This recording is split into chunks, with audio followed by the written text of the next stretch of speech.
Hello and welcome to this edition of World at War. I'm your host, Mohammed Saleh. For the first time since the beginning of the war, Russia is said to have dropped a 1,500 kilogram glide bomb on Ukraine. This is a new type of a weapon which Moscow had first tested back in 2019. Also known as the drop and forget bomb, this new weapon was specifically designed to hit highly protected targets. And according to Ukrainian defense sources, this new 1,500 kilogram glide bomb was dropped on a facility in the Ukrainian city of Chernihiv. For the last several months, we've been talking about how the spring offensive could result in an uncontrolled escalation. And on the 9th of March, Ukraine woke up to 81 missile strikes across various cities on its infrastructure. But what is giving sleepless nights to Western defense strategists are reports that China may begin supplying arms to Russia. Because if this begins to happen, then it would change the very dimensions of the Ukraine war. In an unprecedented escalation, Moscow has reportedly used its Su-34 frontline bombers to drop a 1,500 kilogram glide bomb in Ukraine. Fragments of the bomb debris, analyzed by the Ukrainian forensic teams, have indicated that the UPAP 1500V was dropped in the Chernihiv Oblast. The UPAP 1500V is a serious threat because of its technology and explosive power. Equipped with inertial and satellite navigation, this glide bomb has a 1,010 kilogram warhead. Designed to destroy heavily fortified structures, these bombs can be dropped 40 kilometers from the target. The use of glide bombs in the conflict so far has been rare. But what has been unveiled with the use of a 1,500 kilogram bomb is that Moscow will now not hesitate to use heavier ammunition to break the Ukrainian resistance. On the 9th of March, Russia struck Ukraine with a barrage of 81 missiles. According to reports, Moscow used 28 Kh-101 missiles, 20 caliber missiles, 6 X-22 missiles, 6 Kinzhal hypersonic missiles, 8 X-31 missiles, 13 S-300 missiles. At this moment, Ukraine does not even have the capacity to shoot down the Kinzhal hypersonic missiles that Russia has hammered it with. The missiles targeted Ukraine's power infrastructure, throwing large parts of the country off the grid, including the Zaporizhzhia power plant. As a result of this strike, the Zaporizhzhia nuclear power plant was again disconnected from the power grid. This is a critical situation, and Russia is deliberately creating such critical situations at our nuclear facilities. This, by definition, means that Russia cannot be considered a bona fide participant in any relations in the nuclear sphere. This means that the sooner the Russian nuclear industry gets sanctioned, the safer it will be for the world. We cannot leave any possibility for a terror state to use any nuclear facilities anywhere in the world for terror. Ukraine is on the verge of losing Bakhmut. As these drone shots will show you, the scale of devastation on this town in Donetsk, which once had a population of over 70,000 people, is almost unprecedented. Russia's strategy is to cut off Ukrainian supplies into Bakhmut. To this end, it has bombed out almost every major road leading into the besieged city. But the Ukrainians who claim to be inflicting heavy casualties on the Russians say that they are still managing to keep their supply lines intact. This is the 1st Border Guard unit. The situation in the city is difficult. The enemy actively storms our positions. However, they don't have any success and suffer colossal losses, probably out of spite. They try to blow up 2 bridges, but we still receive everything that we need. The city stands because Bakhmut was, is, and will be Ukraine. We'll stay in touch. Russia, meanwhile, is also preparing sniffer dogs for Ukraine duty. The retreating Ukrainian soldiers have reportedly left behind mines, and a single sniffer dog can do the job of 8 people in identifying mines before they are neutralized. As of today, there are 5 dogs and there are 3 more candidates. They are currently being tested. We haven't taken them in yet, but we are testing them in various settings and hope to add 3 more dogs to our ranks soon. The end game of the Ukraine war has not been written yet, but what is clear is that the spring offensive will witness the use of ever more advanced and ever more deadlier weapons in the days to come.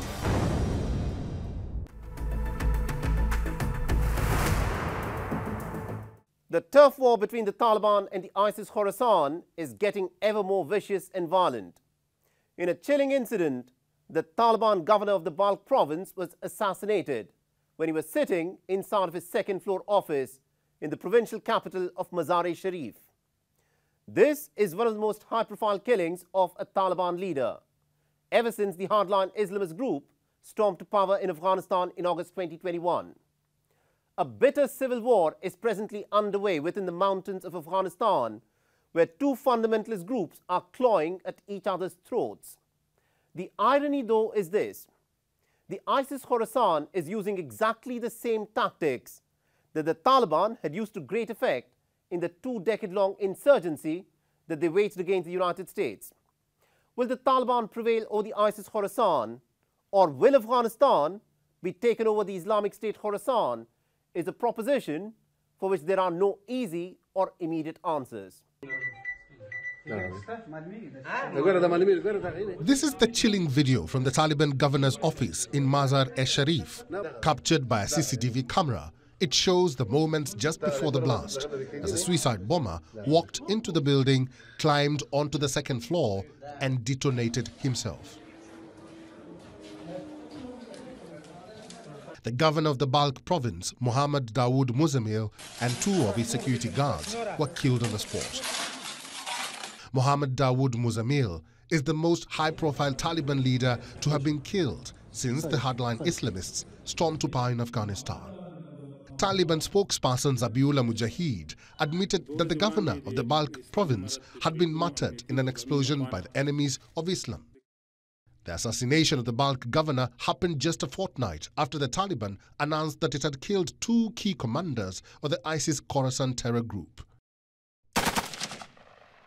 On the 27th of February, the Taliban released this video. It gives you a glimpse of the two slain ISIS Khorasan commanders in their hideout in central Kabul. Qari Fateh, the intelligence and operations chief of the ISIS Khorasan group in Afghanistan, was hailed as a big victory by the Taliban. But the ISIS Khorasan has now struck back with vengeance. The bitter tough war between the Taliban and the ISIS Khorasan group is longer limited to their foot soldiers. The killing of the Taliban governor of the Balkh province shows that not even the top leaders of the Taliban are safe in Afghanistan. In the past, the Taliban have tried to brush the attacks by the ISIS Khorasan under the carpet by trying to downplay the seriousness of what is unfolding. Top Taliban leader Amir Khan Muttaqi had hailed the reign of the Taliban as a sweet period that Allah should not take away from them. But the reality is, there has been one suicide blast after another. Till 2020, the ISIS Khorasan terror network was responsible for just about 1% of the terror attacks in Afghanistan. But since August 2021, most suicide bombings in the country have been claimed by ISIS Khorasan. But who does this ISIS Khorasan group target? Members of the Haqqani network and the foot soldiers of the Taliban have borne the brunt of the attacks. Secondly, members of the Hazara community, who are predominantly Shia, have been targeted for their ethnic and religious identity. The Hazaras are a soft target in Afghanistan, as the Taliban are seen as reluctant to protect them. Foreign missions and critical infrastructure of the country has also been repeatedly targeted by the ISIS Khorasan group. The differences between the Taliban and the ISIS Khorasan are both political and ideological. The Islamic State accuses the Taliban of being apostates, of not being sufficiently hardline in their observance of faith. But who will win this battle of the hardliners? At this moment, it is very difficult to predict.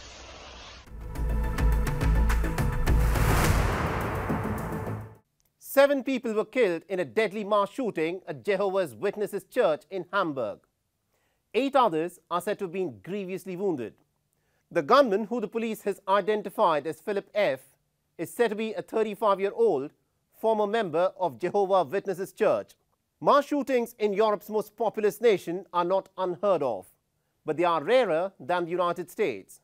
But of late, there's been a spurt in incidents of mass violence and gun terror in Germany. So what explains this sudden spate of terror attacks in Europe's largest economy? Our next report explores. The northern German city of Hamburg was rocked by a mass shooting at a Jehovah's Witnesses center on Thursday night. In this mobile phone footage captured by a local resident, the alleged gunman is seen standing next to the window of the Jehovah's Witness Kingdom Hall building. He proceeds to shoot at the members who had gathered in the three-story building for a religious service. I'm a resident up here and I heard loud gunshots and went to the window to get a clear picture of the situation. There I saw a man shooting at a window with a firearm and filmed it. I did not realize at first what was happening. Then I filmed it with my mobile phone. And through the zoom I realized that someone was shooting at the Jehovah's Witnesses. And while I was filming it, I realized what was happening. The attacker, who was identified as a 35-year-old German national, Philipp F., was a former member of Jehovah's Witnesses. He had left the community about 18 months ago, apparently not on good terms. Philipp reportedly harbored a deep-seated anger towards the members of his church. The carnage ended with the death of 7 people, including a 7-month-old unborn baby, besides leaving 8 injured, some of them with multiple gunshot wounds. Bei den Todesopfern handelt es sich 4 Männer und 2 Frauen im Alter. The people killed are 4 men and 2 women, aged between 33 and 60 years, as well as the female fetus, aged 28 weeks. All the fatalities are of German nationality and each died from gunshot impact. In addition, 6 women and 2 men, aged between 23 and 46, were injured. 6 of them are German nationals, 1 woman is of Ugandan and another one of Ukrainian nationality. At least 4 of them sustained life-threatening injuries, some with multiple gunshot wounds. There are about 175,000 members of Jehovah's Witnesses in Germany, including 3,800 in Hamburg alone. A US Christian movement that originated in the late 19th century, Jehovah's Witnesses preaches non-violence and is renowned for its door-to-door evangelism. Germany has been jolted by multiple attacks in recent years. In December of 2016, 12 people were killed in a truck rampage at a Berlin Christmas market. Berlin has been accused of not doing enough to stamp out neo-Nazi violence. In 2019, 2 people were killed by a neo-Nazi who attempted to storm a synagogue in Halle on a Jewish holiday. And in February of 2020, 10 people were shot dead by a far-right extremist in the central German city of Hanau. Germany has some of the strictest gun laws in Europe. But the recent incidents of gun terror point towards a festering malaise in the German society, which Berlin will have to address urgently.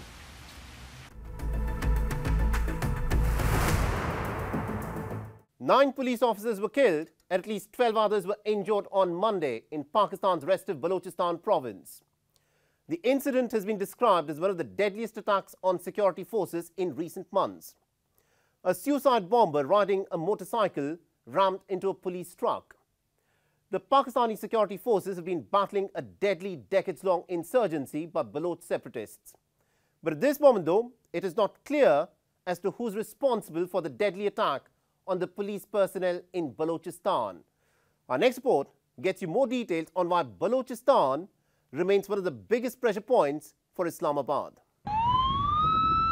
A suicide bomber rammed an explosives-laden motorbike into a police truck on a bridge near Dadar, around 120 kilometers southeast of Quetta.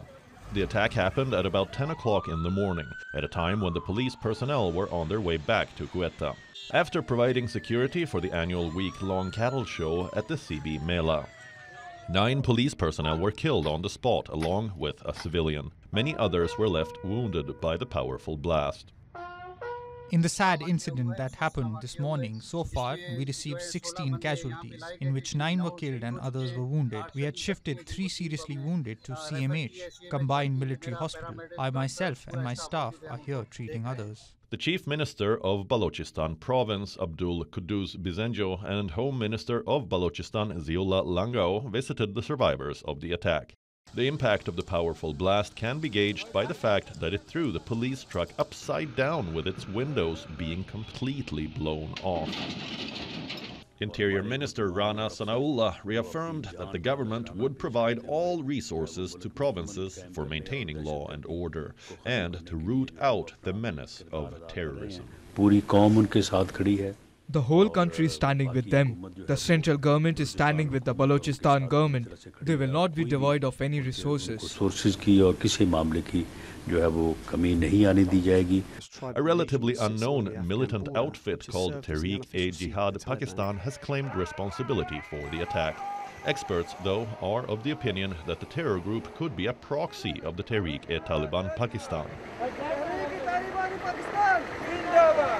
In a statement, the Pakistani Prime Minister Mazar-e-Sharif said terrorism in Balochistan is a part of a nefarious agenda to destabilize the country. Attacks in Pakistan have been on the rise since the Afghan Taliban seized control of Kabul in August 2021. Emboldened terror groups along the border have increasingly targeted the security forces. Since November 2022, the Tehreek-e-Taliban Pakistan has declared an all-out war against the Pakistani state and has staged one attack after another on Pakistan's security forces. Just last month, 5 people were killed when a Tehreek-e-Taliban Pakistan suicide squad stormed a police compound in the port city of Karachi. The Karachi attack had come merely weeks after a bomb blast at a police mosque in the northwestern city of Peshawar killed more than 80 officers. Balochistan, bordering both Afghanistan and Iran, is Pakistan's largest, least populous but poorest province. Blessed with natural resources, the local residents have long harbored resentment, claiming that they have been discriminated against and have not received a fair share of its riches. At a time when Pakistan is besieged with political, economic and environmental crises, a worsening security situation does not bode well for the embattled nation.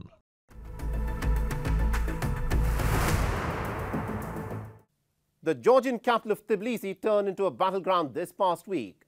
On Tuesday, thousands of protesters took to the streets to oppose a controversial foreign agents bill. Tear gas and water cannons were unleashed upon them by the Georgian riot police. The demonstration was, of course, in response to the Georgian lawmakers' initial backing to the draft law earlier in the day.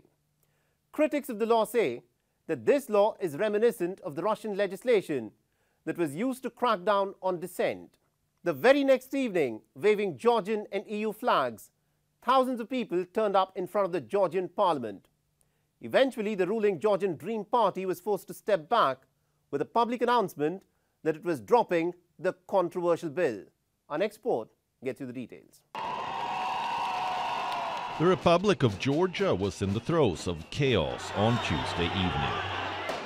Georgian riot police carrying riot shields clashed with protesters who had descended in thousands onto the streets of Tbilisi to oppose the Foreign Agents Bill. Tear gas, water cannons and stun grenades were used to disperse protesters. Earlier in the day, Georgian lawmakers had given their initial backing to the draft law, prompting protests. But what is the Foreign Agents Law, and why is it so controversial? The law requires any organization receiving more than 20% of its funding from abroad to register as foreign agents. Non-compliance will result in substantial fines. The law is reminiscent of a 2012 Russian law which allowed authorities to take action against NGOs, media outlets and civil society members who were deemed as foreign agents. Georgian President Salome Zurabishvili, on an official visit to the United States, expressed her support for the demonstrators and has vowed to veto the bill. No one has the right to take your future away. No one has the right to set up traps. This bill, which no one needs and which comes from nowhere except dictated by Russia. From day one, I said I would veto this law, and I will veto it. I'm not interested in discussing it in detail. The protests took an ugly turn when some protesters hurled Molotov cocktails, wounding dozens of riot police. Cracking down, more than 70 protesters were detained in the violent clashes.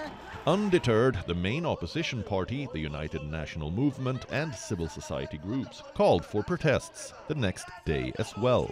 Responding to the call, tens of thousands of protesters gathered in front of the Georgian parliament building in central Tbilisi. Holding European Union and Georgian flags, they shouted no to the Russian law. We're protesting the Russian law. I call it Russian law. I cannot call it anyhow else because it's completely Russian law controlled and imposed upon us by Russia. And we're protesting our government, which is a puppet government controlled by Russia. And we want unity. We want people to come together, wake up from this lethargy that our government has put us in. For so many years, we have to be united against our government, Russia, this law, and we will win, we will prevail. The ruling Georgian Dream Party is considered too close to Russia and is accused of having propelled the nation into a more regressive direction. In recent years, Georgian authorities have faced mounting international criticism over perceived backsliding on democracy. Plans to join European Union and NATO are enshrined in Georgian constitution, and at least 80% of the Georgian population supports the idea. The United States has been a partner to Georgia. The United States called for restraint and urged the Georgian government to allow peaceful protests. On Friday, the ruling party was forced to unconditionally withdraw the bill without any reservations. The opposition, though, remains suspicious and plans to continue protests.